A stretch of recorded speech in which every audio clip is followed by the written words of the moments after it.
मैं हरियाणा से तो हूं, पर मेरा पूरा परिचय ये है, मैं हरियाणा में उसी सिरसा से हूं जहां से संत गुरमित राम रहीम थे। गुरमित राम रहीम बाबा बनने से पहले हास्य कवि थे। मैंने कहा जिसे तुम गैर समझ रहे हो वो अपनी ही है, और मुझे कमरा नहीं चाहिए क्योंकि साथ वाली मेरी पत्नी ही है। आप सभी को प्रणाम करता हूँ, माँ शारदे के चरणों में नमन करता हूँ। प्रथम पंक्ति में बैठे ऐसे महापुरुषों को मेरा नमन है। आज हम आदरणीय अटल बिहारी वाजपेयी जी को भावभीनी श्रद्धांजलि दे रहे हैं। मैं नहीं मानता कि दुनिया की कोई कविता उनको कैद कर सकती है। दुनिया की ऐसी कोई कविता में, किसी कवि में या किसी भी कवि में, बड़े से बड़े कवि में, मैं तो बहुत छोटा हूँ, किसी भी बड़े से बड़ी कवि में इतनी सामर्थ्य नहीं है कि उनके ऊपर कुछ लिखा जा सके। मैं उनको सिर्फ चरणों में प्रणाम करते हुए भावभीनी श्रद्धांजलि देता हूँ। और दोस्तों, मैं सीधे सीधे अपने रस पर आता हूँ। यहाँ बड़े टैलेंटेड कवि हैं, तीन तीन रस एक साथ पढ़ रहे हैं, पर मैं हरियाणा से हूँ और हमारे हरियाणा में ऐसा संभव भी नहीं है कि तीन तीन। हमारे हरियाणा में तो एक ही रस होता है साहब, हास्य रस, और हास्य रस अगर बिगड़ जाए तो दूसरा रस होता है लठ रस। तो मैं हास्य रस से अपनी बात शुरू करता हूँ। मैं सब टीवी के एक प्रोग्राम में गया था। सब टीवी के एक प्रोग्राम में मुझसे पूछा गया था कि आप बैंक स्टेट भारत में, अपने परिचय थोड़ा सा दे दूं कि भारतीय स्टेट बैंक में मैं नौकरी करता हूँ। और वहाँ मुझसे सब टीवी पर यही प्रश्न पूछा गया था कि आप भारतीय स्टेट बैंक में नौकरी कर रहे हैं, उसके बावजूद हंसाने के इस फील्ड में क्यों उतरे। मैं जो पंक्तियां मैंने 4 पंक्तियां वहां कही थी, उन्हीं पंक्तियों से आज की इस काव्य महफिल की फिर शुरुआत करता हूं कि आपकी जिंदगी से टेंशन चुराने आई हैं। मैं अपने आने का उद्देश्य बता रहा हूं। ये सभी कवि आप लोगों के बीच आते क्यों हैं, मैं ये कारण बता रहा हूं कि आपकी जिंदगी से टेंशन चुराने आए हैं। बड़ी खूबसूरत है ये दुनिया, बस ये बताने आई है। बहुत बढ़िया। आपकी जिंदगी से टेंशन चुराने आए हैं। बड़ी खूबसूरत है ये दुनिया, बस ये बताने आए हैं। बड़ा दुख होता है सुबह लोगों को पार्क में नकली हंसी हंसते देख। आप पार्क वार्क में जाते होंगे साहब, हिंदुस्तान में जहाँ कण कण पर हास्य विद्यमान है, अगर वहाँ पर पार्क में जाकर आपको नकली हंसी हंसनी पड़ती है, तब कहीं कहना पड़ता है बड़ा दुख होता है सुबह लोगों को पार्क में नकली हंसी हंसते देख। जरा खुलकर साथ देना हमारा, हम तुम्हें असल में हंसाने आए हैं, हम तुम्हें असल में हंसाने। अच्छा, हरियाणा के आदमी से आप इससे ज्यादा तमीज की उम्मीद ना करें। देखिए क्या है ना साहब, मैं हरियाणा से हूँ और मेरा यह अधूरा परिचय है कि मैं हरियाणा से हूँ। मैं हरियाणा से तो हूँ, पर मेरा पूरा परिचय ये है, मैं हरियाणा में उसी सिरसा से हूँ जहां से संत गुरमित राम रहीम थे।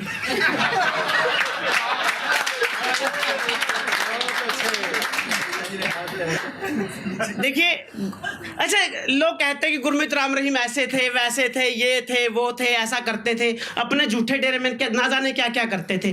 परंतु किसी भी मीडिया चैनल ने, किसी भी न्यूज चैनल ने आपको ये नहीं बताया कि गुरमित राम रहीम बाबा बनने से पहले काम क्या करते थे। भैया कहीं नहीं सुना होगा आपने, गुरमित राम रहीम बाबा बनने से पहले काम क्या करते थे। मैं सिरसा में रहा हूं, मैं बताता हूं। गुरमित राम रहीम बाबा बनने से पहले हास्य कवि थे।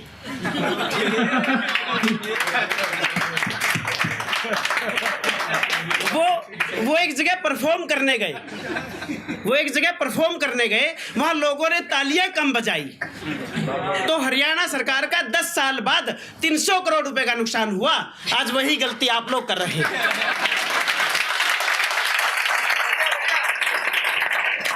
देखिए, संजय जी इसी प्रक्रिया में है। जी दिनेश, सही बात। दिक्कत ये है कि हनीप्रीत कंफर्म नहीं हो रही। गुरमित राम रहीम, अच्छा, लोग कहते हैं कि गुरमित राम रहीम सब बातें झूठी कहता था, उसके सारे प्रवचन झूठे थे। बेशक गुरमित राम रहीम सारे प्रवचन झूठे देता था, सारे उपदेश झूठे थे, पर उसका एक उपदेश, एक प्रवचन जो अपने हर भाषण में वो कहता था, वो बिल्कुल सच था। आदमी को अपने बुरे कर्मों की सजा इसी जिंदगी में मिलती है।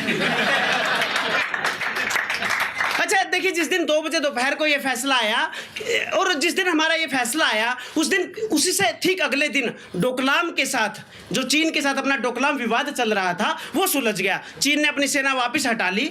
मेरे को समझ नहीं आया। मैंने सुमित भैया से पूछा, सुधीर भैया से पूछा, भैया इसका क्या लेना देना, डोकलाम से चीन ने सेना हटा ली, बाबा ने सजा, बाबा को सजा, इन दोनों बातों का आपस में कनेक्शन क्या है। सुदीप जी ने मुझे बताया कि जिस देश के लोग एक बलात्कारी बाबा को बचाने के लिए शहर के शहर जला देते हैं, शायद चीन ने ये सोचकर वहां से सेना वापस हटा ली, वहां मुझे बाहर से आक्रमण करने की जरूरत ही क्या है। देखिए, अगर मन संजीदा पंक्तियों पर खामोश रहोगे तो कविता मर जाएगी। अच्छी पंक्तियों पर अच्छी तालियां आनी चाहिए।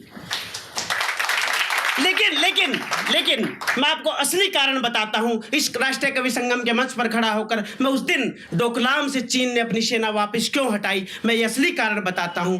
चीन को जब निधि दुबे और स्वाति महादिक के बारे में पता चला, ये भारत की वो वीर पत्नियां हैं जिन्होंने सेना में अपने पति के शहीद हो जाने के बावजूद जाकर सेना में लेफ्टिनेंट का पद संभाला। जब चीन को भारतीय महिलाओं के साहस के बारे में पता चला, तब जाकर चीन ने डरकर अपनी सेना वापस हटाई।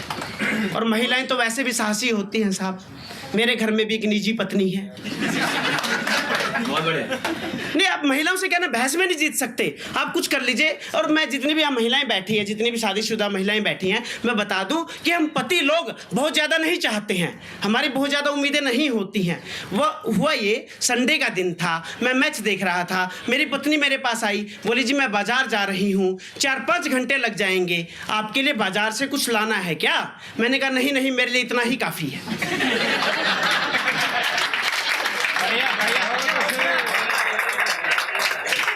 अच्छा, पत्नी से क्या ना बहस में बिल्कुल ही जीत सकते। हुआ ये, मेरा पनीर की सब्जी खाने का मन था, मैं बाजार गया, पनीर लेकर आया, पत्नी को कहा पनीर की सब्जी बना कर दे दो। उसने कहा मोटे आदमी तुम्हारा वेट बढ़ता जा रहा है, हाइट वेट रेशो गड़बड़ाता जा रहा है, उसके बाद तुम्हें पनीर की सब्जी खानी है, कुछ एक्सरसाइज किया करो। मैंने कहा देखो तुम सही नहीं समझ रही हो, मेरा वेट तो बिल्कुल ठीक है, अब ऊपर वाले ने हाइट ही कम दे दी तो उसका मैं क्या करूं। चलो, वो गुस्से में गई, पनीर की सब्जी बनाकर लेकर आई। सब्जी में बहुत तेज नमक। मैंने सब्जी चखते ही मेरा दिमाग खराब हो गया। मैंने कहा गवार औरत, तुम्हें पनीर की सब्जी नहीं बनानी आती, कितना तेज नमक डाला है। उसने कहा चुपचाप खा लो जो दिया है, मैंने नमक तो सही मात्रा में डाला है, तुम बाजार से पनीर ही कम लेकर आए थे, उसका मैं क्या करूं। बहुत बड़ा संजय जी। अच्छा, मैं देखा आप सभी लोग माथेरन गए होंगे, मेरा ये मानना है। माथेरन हम सभी घूमने जाते हैं। वहाँ मैं अपनी पत्नी के साथ माथेरन गया था। वहाँ मेरा क्या अनुभव रहा, मैं वहीं से आपको जोड़ता हूँ कि पत्नी की इच्छा पर या यूँ कहिए उसके आदेश पर छुट्टी के दिन घूमने का कार्यक्रम बनाना पड़ा। पत्नी की इच्छा पर या यूँ कहिए, और दुनिया की जितनी भी पत्नियाँ यहाँ बैठी मैं बता दूँ, पति अपनी मर्जी से कभी घूमने नहीं जाता। पत्नी की इच्छा पर या यूँ कहिए उसके आदेश पर छुट्टी के दिन घूमने का कार्यक्रम बनाना पड़ा और पिछले इतवार को माथेरन जाना पड़ा। अपने 2 पहिया वाहन से जैसे तैसे गिरते पड़ते माथेरन पहुंचे। हर कदम 2 कदम पर एक आदमी आता, कमरा चाहिए क्या साहब ये चिल्लाता। नाना करते जब मैं थक गया था तो मेरे मुंह से सच निकल गया था। मैंने कहा जिसे तुम गैर समझ रहे हो वो अपनी ही है, और मुझे कमरा नहीं चाहिए क्योंकि साथ वाली मेरी पत्नी ही है।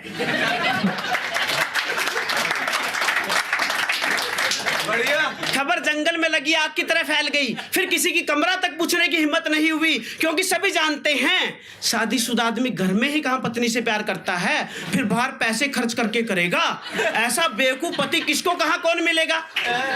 क्योंकि बात बेशक कड़वी हो पर सच्ची लगती है, पत्नी हो या नौकरी हमेशा दूसरों की अच्छी लगती है। पत्नी हो या नौकरी हमेशा दूसरों की अच्छी। खैर कुछ दूर आगे बढ़े, एक घोड़े वाला आया, बोला साहब माथेरन घुमा दे। मैंने कहा कहाँ कहाँ घुमाओगे। उसने कहा झील, हनीमून पॉइंट सब दिखा देंगे। मैंने कहा चार्ज कितना करोगे। उसने कहा 700 रुपये लगेंगे। मैंने कहा 700 रुपये दे दूंगा, बाद में तुम ये तो नहीं कहोगे 10 मिनट वहाँ ज़्यादा लगी थी उस नाम का अलग से लगेगा, 15 मिनट वहाँ ज़्यादा लगी थी उस नाम का अलग से लगेगा। मेरी पत्नी ने पीछे से टोका, इतनी शर्तें क्यों खोल रहे हो, इतना मोल भाव क्यों कर रहे हो। मैंने कहा तुम चुप रहो, आज से ठीक 2 साल पहले मैंने मेरे घर से तेरे घर तक घुड़सवारी की थी, पर शर्तें नहीं खुली थी, रेट भी तय नहीं हुआ था, इसलिए आज तक भुगतान कर रहा हूं, या यूं कहिए आज तक भुगत रहा हूं। इसलिए आज घुड़सवारी तभी होगी जब सारी की सारी शर्तें खुल जाएंगी, जब सारी की सारी शर्तें खुल जाएंगी।